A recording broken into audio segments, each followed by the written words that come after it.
We got breaking news on Trump's reciprocal tariffs that the court just struck down in real time. Not to mention NVIDIA earnings today after the bell. Oh, by the way, meme stocks are just supposedly waking up now. GameStop, AMC, even HOLO is moving like it's 2021. We got a boost of consumer confidence that came out this morning and a whole lot more to unpack. Don't forget to like, subscribe, and follow wherever you listen to podcasts. Now, let's get into it.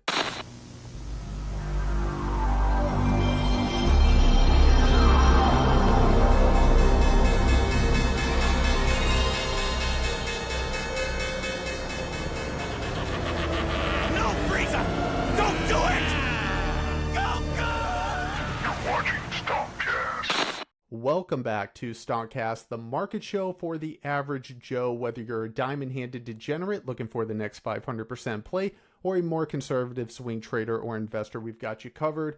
We break down the latest market news, give our 2 cents, and maybe, just maybe, help you make some money along the way. I'm your host, as always, Brandon Shar. Welcome back. We are here for the midweek check-in, and boy, oh boy, do we have a lot to get to, so let's jump right into it. Not even at the time of recording here, not even 45 minutes ago, we have breaking news regarding Trump's reciprocal tariffs that he dropped back on April 2nd. According to CNBC, court strikes down Trump reciprocal tariffs. What a whammy. A federal court ruled Wednesday that President Donald Trump exceeded his authority with his reciprocal tariffs, dealing a blow to a major tenet of the president's economic agenda. The judges wrote that the International Emergency Economic Powers Act, a 1977 law that Trump invoked to justify the tariffs, does not actually give the president the power to implement the sweeping duties initiated last month. This is a major curveball, and a lot to unpack here. We're not going to get all to it right now, but what you need to know is this is a major curveball that nobody saw coming, and you can definitely expect that Trump and his team are going to be responding to this, but this came out of nowhere. Breaking news. The Trump administration swiftly appealed the ruling, definitely saw that coming. Foreign countries' non-reciprocal treatment of the United States has fueled America's historic and persistent trade deficits, White House spokesperson said. These deficits have created a national emergency that has decimated American communities, left our workers behind, and weakened our defense industrial base, facts that the court did not dispute. It is not for unelected judges to decide how to properly address a national emergency. Interesting. So we're going to be hearing more on this, obviously. The suit was brought on behalf of 5 U.S. businesses that rely on imports from the U.S. To some extent. The judges said that Trump's tariff orders were unlawful as to all, not just the plaintiffs, so there would be no question here of narrowly tailored relief. The judges ordered the challenged tariffs to be vacated and their operation permanently enjoined. Trump on April 2nd announced sweeping reciprocal tariffs on imports from nations around the world. Days later, on April 9th, he issued a 90-day pause, but kept in place a 10% baseline tariffs on most products entering the country. Breaking news. So this is a whammy, folks. So it's going to be very interesting to see what Trump and his administration come out with tomorrow or later on this week. Obviously, they're going to be contesting this. There's no doubt about that. According to this court, they, as of now, have struck this down, and the markets are reacting accordingly. Taking a look at the futures markets here at time of recording, I mean, the NASDAQ is almost up 2%. The E-mini NASDAQ futures, you got the E-mini S&P up 1.54% right now. I mean, you got the Russell small caps almost up 2%. You got volatility down almost 3%. We're seeing massive moves in the futures markets right now, which makes sense. This is obviously bullish news for the market if this holds, but that's the thing. We don't know yet if this is going to hold, I guess. So this is very interesting. Definitely something to pay attention to. Keep in mind that at the end of the other week, last week, Trump announced the 50% tariffs on the EU, and then he decided to pause that until July 9th, I believe. And so you got that going on, and you had the 90-day pause going on, and now you got the court striking down Trump reciprocal tariffs. Folks, here's what I can guarantee you. I can't guarantee you much, but I can guarantee you there will never be a dull moment in a Trump presidency. That much I can guarantee. So that's where we are at right now. Obviously, this is breaking news. We're going to continue to get more news on this. So that's where we stand right now. Let's move on. NVIDIA earnings, folks. We had NVIDIA reporting after the bell today, and they have some pretty good earnings, and that's good for the market. That's also part of the reason, I would imagine, why we're seeing the futures gain. Obviously, the breaking news on tariffs is massive, but also the fact that NVIDIA put up some pretty good numbers today with their earnings and gave their stock a lift. It closed today at 134.81 and currently in after hours trading at 141. So got a nice bump in after hours here. So according to CNBC, NVIDIA beats on earnings and revenue as data center sales jump 73%. NVIDIA reported better than expected earnings and revenue on Wednesday as the company's booming data center business recorded year-over-year growth over 73%. The stock rose about 4% in extended hours. Overall revenue grew by 69% during the quarter, and sales in the company's data center division, which includes AI chips and related parts, grew 73%. That's pretty massive. Taking a look at how the company did when you look at the earnings per share and revenue compared to estimates. So earnings per share came in at 96 cents adjusted versus 93 cents estimated. That's a beat. Revenue of 44.06 billion versus 43.31 billion estimated. That is also a beat. So looking good there. NVIDIA said it expects about 45 billion in sales in the current quarter versus the estimate of 45.9. So about right in line there. The company did say its guidance would have been about 8 billion higher, except for lost sales from a recent export restriction on its China-bound H20 chips. And we talked about that, how, the Trump administration basically inputted some kind of export restriction on the chips, right? And that affected NVIDIA, so they took a loss on that. But otherwise, they looked pretty good. Its gross margin of 61% for the quarter would have been 71.3% if it had not been for China-related charge. So all in all, looks pretty good. CEO Jensen Huang told investors on an earnings call that the $50 billion market in China for AI chips is effectively closed to U.S. industry. So we'll see what happens. Obviously, if things stand with the court, basically shooting down the reciprocal tariffs, and all of a sudden that 50 billion market in China for AI chips, I would imagine, would be back in play for NVIDIA. So who knows? We will see what happened there. But all in all, this is great news for the market. NVIDIA is a massive portion of the market, especially when you're talking tech, when you're talking AI chips, and just AI in general, technology in general. NVIDIA is massive, and obviously their chips are supplied to a large portion of various companies, and it's big news that they are doing good. It's good for the market, and I think we're seeing that somewhat reflected in the futures right now, and just seeing the market overall going up based off of that. So that is good. Shout out to anybody who played Lotto NVIDIA calls, or no, not puts. If you play puts, you're screwed. But if you play calls, congratulations. You're going to be up big as long as this holds, I guess, through the morning. So we'll see where that goes.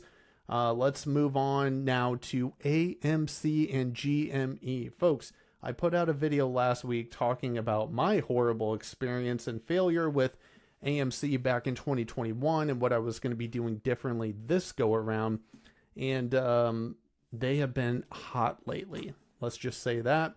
Take a look at AMC. And look, both of these stocks have had news separately that I think is contributing to, their overall success. We've had some hype around GameStop and Bitcoin. You take a look at AMC and the box office weekend that it had over Memorial Day weekend was literally the best ever.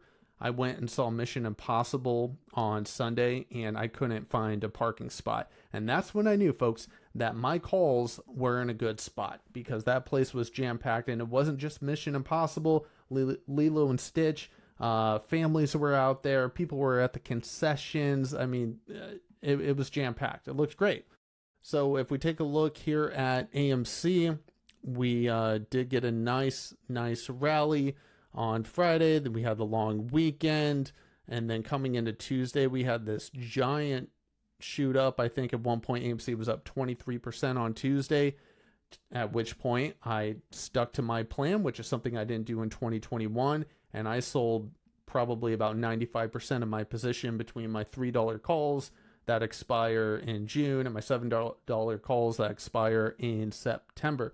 So I left a runner, which I ended up selling today, because as you can tell here, AMC did not hold up too well today. A lot of profit taking here. I just didn't feel like hanging around. So I got out for a very nice profit there. Happy with that. And if we take a look at GameStop also had a very nice run over the past few days. Probably some profit taking here today. But if you recall on Friday, one of the levels I had marked out on here was 35. And if you look here, like I said, 35 was an important level dating back to 2021. And it held up here. It just couldn't get above here. These are 2-hour candles, and we could not get a close above that area. We had a bit of a spike this morning due to some news around Bitcoin, which I'll get into here in a second. But we definitely sold off today. And I think a lot of that was just profit taking. And we just basically what you got here is emotional buyers hitting technical sellers. That's a good way to put it, right? You had a lot of people sitting up here at 35 that were ready to sell, a lot of supply. And what happens when there's a lot of supply? Things hit resistance and they tend to fade off. And so that's what happened here. Thankfully for me, I stuck to my plan. Again, something I didn't do in 2021, and I sold out of my my $55 calls on GameStop.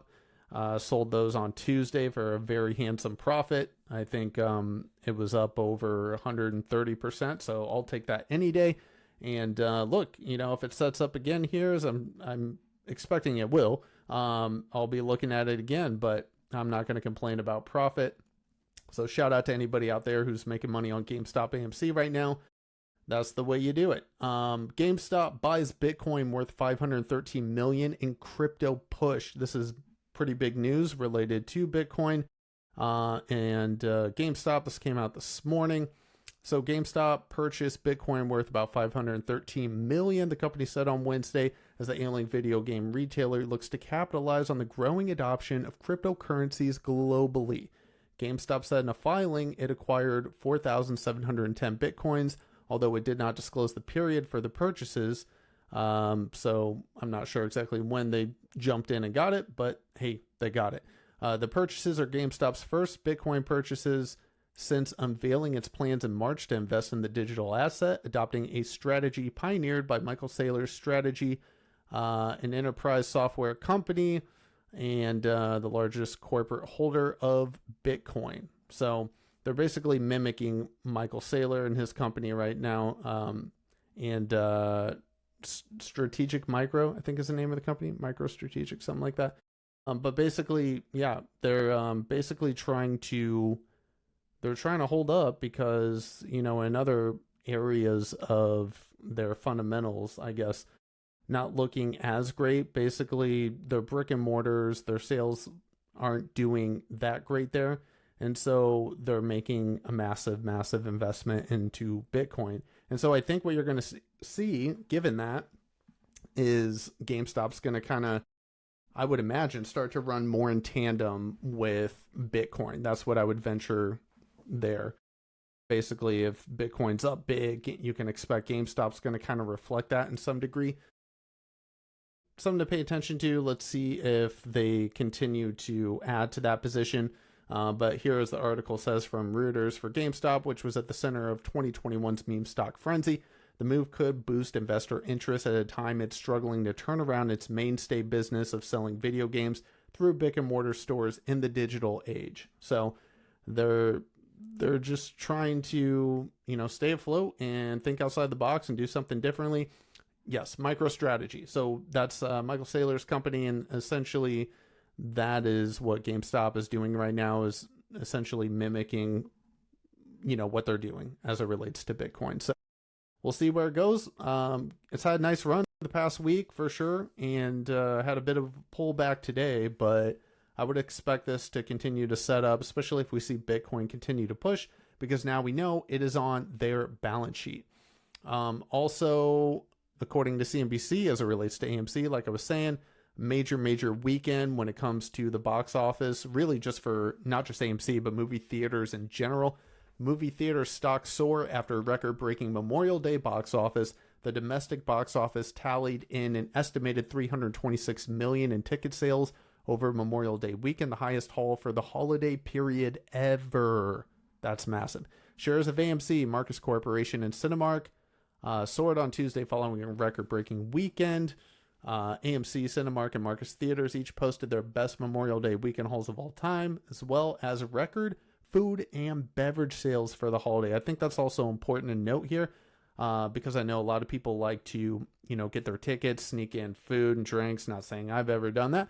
So the fact that the food and beverage piece of the business also had a major weekend, I think is really good news for really all these theaters. But right now, we care about AMC. So that is the news on AMC and GameStop. And there's another meme stock that we need to be paying attention to, folks. If anybody remembers HOLO, that thing is looking juicy over the past couple days. I remember this thing taking off in 2021. I mean, let's just pull up real quick, just for funsies here, a 10-year chart of this. And yes, this thing had a spike. There's so many zeros in that, I can't even keep track. But this thing had a spike up to $280,000. $80,000. I'm pretty sure they've done some kind of stock split or maybe a reverse split, but it was an insane week. This was back in, September 2022, right? So not exactly 2021, a little bit later than that, but you get the point. It was a while ago. And then we had a spike here and a spike here. And then we had a spike in February of 2024 up to, good Lord, this chart is so wonky because of the high prices. I can't even keep track of it. I think that's $8,300. Anyways, it's been going insane. And it's been pretty dormant since then. But if we take a look at, let's take a look at the past 10 days here. We had a nice jump in pre-market based off of some news that came out, which I'll get into here in a second. This was Tuesday morning. And then today, this thing just freaking ripped. I think at one point it was up over 80%, a move from about $6 up to $11. Ended the day at $10.40, up 72.19%.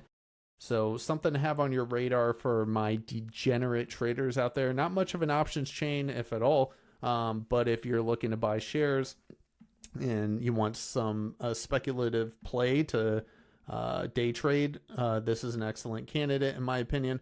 According to this website, TipRanks, MicroCloud, ticker symbol HOLO, stock surges on quantum breakthrough. Is it just retail hype, though? MicroCloud Hologram is back in the headlines with its stock jumping over 11% on Tuesday as traders piled in after a string of futuristic-sounding announcements. The low-float microcap, known more for volatility than stability, suddenly found itself trending across social media as a quantum play. But behind the big promises and flashy terminology, there's reason for skepticism. So obviously this site is a bit skeptical, to say the least, on whether or not the news with micro cloud hologram is legit or not. But basically, this is a quantum play, a very, very, very speculative play going on right now. But definitely can set up for some very interesting day trades, in my opinion. So definitely want to have that on your radar. Now let's jump into consumer confidence that came out this morning. So one of the things that I've been highlighting on the show for a while now is the disconnect between hard data and soft data.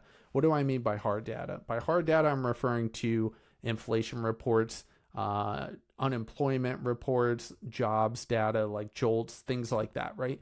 So that's the hard data. And then you got soft data like the Michigan consumer sentiment, which, as I noted on the previous episode that we aired, basically it's at an all-time low right now. And so today we got a nice surprise from consumer confidence for May, which came out, according to CNBC, was much stronger than expected on optimism for trade deals. And obviously this all came out before that breaking news about the courts shooting down Trump's reciprocal tariffs. I would imagine that would help in some degree, but according to this article, consumer optimism got a much needed boost in May on hopes for trade peace between the US and China, according to a survey Tuesday. The Conference Board's Consumer Confidence Index leaped to 98, a 12.3 point increase from April, and much better than the Dow Jones consensus estimate for 86. Much of the positive sentiment, according to board officials, came from developments in the US-China trade, most notably President Donald Trump's halting of the most severe tariffs on May 12th. So this report, I don't know when the exact time is that they actually record these numbers.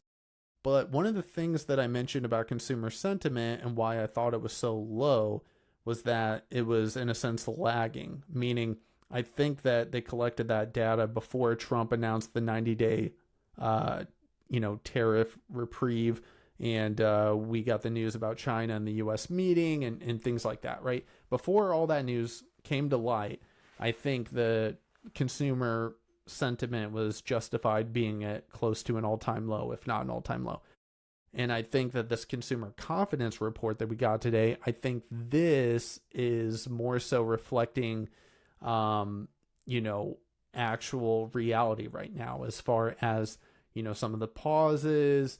We got China-US meeting, things like that. So I don't think the soft data is as negative as, it's being portrayed by the numbers. And I think in part because it's missing some key pieces of information, such as the tariff pause, such as the meetings, things like that. So this just kind of is a point in that direction of what I'm saying, because consumer confidence for May is showing stronger than expected, right? And so I think the fact that we have some of these reports coming out now on the soft data side that are reflecting, right, some of the China-US updates, I guess, this is a more accurate depiction, in my opinion, of where the consumer is at right now. In either case, this is great news, and hope to see some more positive soft data such as this in the coming weeks. So we'll see if it holds. Moving on, want to take a look at some economic events that are going to be coming up. We got 2 days left in the week here. So for Thursday, right, we get GDP coming out at 8:30. So we're looking for any type of revisions. Remember, we had a negative GDP print a couple weeks back, mainly due to the fact that we had such a skew as it relates to imports, because you had a lot of companies that were trying to front run tariffs and make sure they got their imports in there, their exports, whatever, from, countries like China. So we'll be looking for any revisions to that come out tomorrow morning, and initial jobless claims come out at 8:30 as well. You also get crude oil inventories at noon. We have a lot of data coming out tomorrow, not to mention the fact that we now have this breaking news with the tariffs. We could get a breaking news headline that drops on that subject at any point tomorrow during the trading day. That could throw the market a curveball. So a lot to pay attention to tomorrow morning. Definitely want to be diligent. Taking a look at Friday, Core PCE comes in at 8:30. That's going to be a big one. You got Chicago PMI at 9:45 Eastern. Michigan 1-year inflation expectations. Michigan 5-year inflation expectations. So that's about it. So definitely a lot of data coming out tomorrow morning. Want to be paying attention to that. Make sure you're ready to go. And that's about it. So, as far as where we stand right now, basically with the Trump tariff situation, with the court striking that down, make sure you're paying attention to that because, again, any news that drops on that is going to impact, the market. So you want to be paying attention to that. And as far as the remainder of the week, we got the data coming out, like I said, for Thursday, got a little bit on Friday. So just be diligent there. As a reminder, I will be starting another mini series. This time we're going to be doing trading psychology. Part 1 of that will be coming out this weekend on Saturday, so be on the lookout for that. Thanks as always for watching. Again, don't forget to like, subscribe, follow wherever you listen to podcasts, share with a buddy, drop a comment. Let me know what you think about GameStop, AMC, NVIDIA earnings. Let me know what you think about Trump's tariffs. Everyone has a strong opinion on that, I know. So feel free to leave a comment. Thanks as always for the support. And remember, folks, plan the trade and trade the plan. Have a good night.